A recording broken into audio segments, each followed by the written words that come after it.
ఒకటి రెండు మూడు చిన్న వడ తీసి పెడదాం.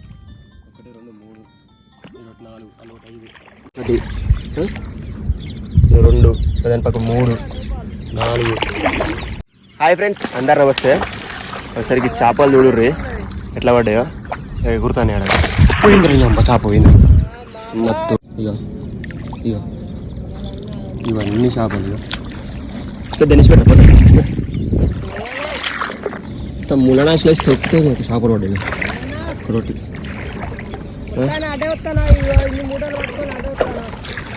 ఒక మెసింటానే ఇక్కడ పోయిందా చేప ఇప్పుడు ఇంకిందిగా.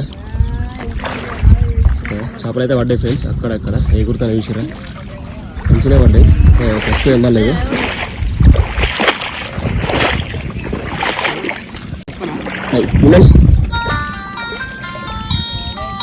ఇక్కడ పడ్డాయి కానీ ఒక్కడు కూడా అయిపోతుంది.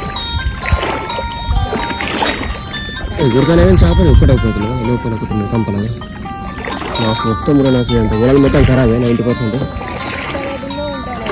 ఇక్కడ ఎగురుతానే జర చికెన్ తిద్దామా రాదు. ఒకటి రెండు మూడు చిన్న వడ తీసి పెడదాం. ఒకటి రెండు మూడు ఒకటి నాలుగు అన్నొకటి ఐదు ఒకటి ఆరు. ఇదంతా ఏమైందంటే ముళ్ళనాసు ఉన్నాయి. ముళ్ళనాసు మొత్తం వచ్చి ఇరుక్కున్నా అన్నట్టు. ఇక ఒకటి ఏడిగా ఒకపడుతుందా ఫ్రెండ్స్, మంచిగా ఉంటుంది. ఇక వల మొత్తం కిందికి ఎత్తపోయింది, పర్లేదు ఏం కాదు. వల అయితే ముళ్ళనాసే కాబట్టి ఏం ఖరాబ్ అయితే కాదు, ఎందుకంటే నేను దింపుకుంటే పోతుంది. అండ్ చేపలు అయితే కొంచెం అటు ఇటు 20 కిలో అయితే పడ్డాయి అనుకుంటాను. దారం అవపడుతుంది నీళ్ళలో, దారం చూసుకున్నాను అన్నట్టు.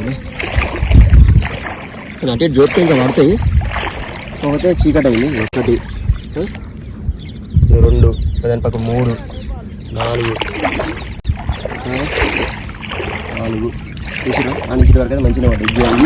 ఈ బార్ మాత్రం కొంత ఈ బార్ పడ్డాయి, ఎందుకంటే బార్ కొంచెం చిన్న సైజ్ అయ్యేసరికి ఇరుక్కున్నాయి అట్లా ఇరుక్కున్నాయి. కొంచెం అంత ఎంత పోలా బెండ్లో పడుతుంది, ఎంత పోలా చూస్తున్నాయి.